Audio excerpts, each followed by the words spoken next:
अच्छा, ये बच्चियां बैठी हैं, इनकी जब शादी होती है तो एंगेजमेंट रिंग कितनी महंगी बनती है।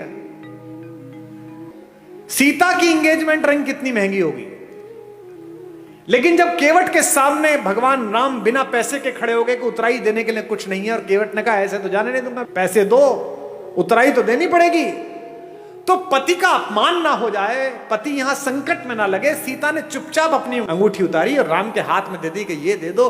गोस्वामी जी ने लिखा, पियसिय की ही जानन हारी, मुदित मगन मणि मुद्री उतारी। मणि उतार कर दे दी। ये सीता है, ये सीता सिखाई गई थी, ये सीता घर घर में सिखाई गई थी। इसीलिए हमारी माएं, हमारी नानियां, हमारी दादियां कम में काम चला लेती थी। आज क्या हो गया, कम हो गया तो झगड़ा हो गया। पति की नौकरी 4 साल नहीं लगी तो तलाक हो गया, पत्नी की नौकरी छूट गई तो झगड़ा हो गया। इसका मतलब क्या है, सुख साधन पर केंद्रित कर दिया। और यहां बैठे हुए धनी लोगों, सुख साधन में है ही नहीं। तुम्हारे ऑफिस में जब 15,000 रुपए में बाहर खड़े होकर सफाई करता है लड़का, जो तुम्हारी गाड़ी पर पोछा मारता है, किसी दिन कलकत्ता में आसमान में हल्की बारिश होती है, साइकिल से वापस जाता हुआ बाजार से पाव भर बेसन खरीदता है, पाव भर प्याज खरीदता है, आलू खरीदता है, एक छोटी सी बोतल में 200 मिलीलीटर तेल सरसों का लेता है और पत्नी से कहता है मौसम बहुत अच्छा रहा, पकौड़े बना ले। वो स्टोव पे पकौड़े बनाती है, दोनों बाहर बैठकर खाते हैं और शाम को सोते हुए कहता है यार क्या शाम बीती है, भगवान का धन्यवाद, क्या अच्छा मौसम है, क्या बढ़िया हो। और तुम पेरिस जाकर भी सुखी नहीं हो, तुम लंदन की ऑक्सफोर्ड स्ट्रीट पे शॉपिंग करते हुए खुश नहीं हो, क्योंकि तुम डेपुटेशन पे दुख को भेज रहे हो। दुख हो गया है थोड़ी मार्केटिंग कर लूं शायद कम हो जाएगा, दुख हो गया है थोड़ा मेकअप करके एक सेल्फी ले लूं शायद कम हो जाएगा। ये जो फेसबुक पर, ट्विटर पर, इंस्टाग्राम पर बहुत हंसते मुस्कुराते चेहरे हैं, इनमें से अधिकांश की जड़ें खोखली हैं। इसीलिए ये आत्महत्या करते हैं, इसीलिए ड्रग्स में गए हैं, इसीलिए शराब में गए हैं। ये राम की कहानी आपकी जड़ों की आत्मा में यूरिया का काम करती है, आध्यात्मिकता का। ये आपको मजबूत करती है, एक भाई की तरह, एक पति की तरह, एक पुत्र की तरह, एक नागरिक की तरह। भाई भाई के संबंध, भाई बहन के संबंध। अब 2 बहनें हैं इसमें, इस कहानी में।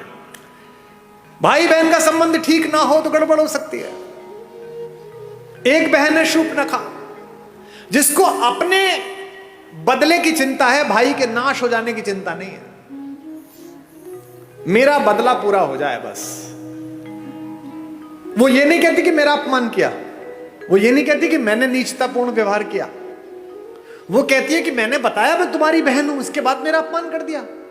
और उसकी तो बीवी बहुत सुंदर है, वो जंगल में क्या कर रही है, वो तो भैया आपके पास होनी चाहिए।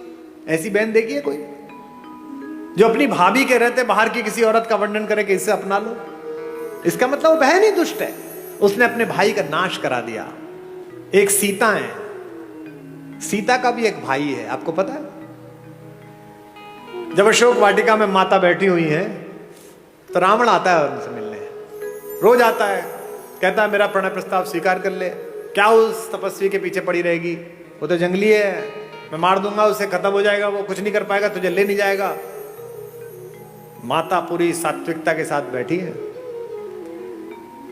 एक दिन कहता है कि देख मेरी बात मान ले, अन्यथा मैं बलपूर्वक तुझे उठा लूंगा यहां से। तो वो जिस चटाई पर बैठी हैं, उस चटाई का एक तिनका तोड़ती हैं और तिनका तोड़कर अपने रावण के बीच रख देती हैं और कहती हैं कि तू कैसी मूर्खतापूर्ण बात करता है रे, कि तू मुझे छू लेगा? ये तिनका रखा है, इसे पार करके दिखा दे, तेरे में औकात है तो। एक वैज्ञानिक सोच वाली युवती ने मुझसे पूछा कि क्या कुमार विश्वास जी आप भी कैसी पोंगा पंडितों वाली मूर्खतापूर्ण बातों की समर्थन करते हो? जो कैलाश पर्वत को उठा लेता हो वो तिनका नहीं उठा पाएगा। ऐसा क्या सीता में मनोबल आ गया तिनके को देख? अब मैं जो बात कह रहा हूं उसको बहनें सुने। एक लड़की अपने पति के साथ भी इतना सुरक्षित अनुभव नहीं करती, इतना भाई के साथ करती है। क्यों? सीता भूमि से पैदा हुई है, सीता का नाम है भूमिजा, और तिनका भूमि से पैदा हुआ है। संस्कृत में उसे कहते हैं भूमिज। वो तिनका नहीं है, वो सीता का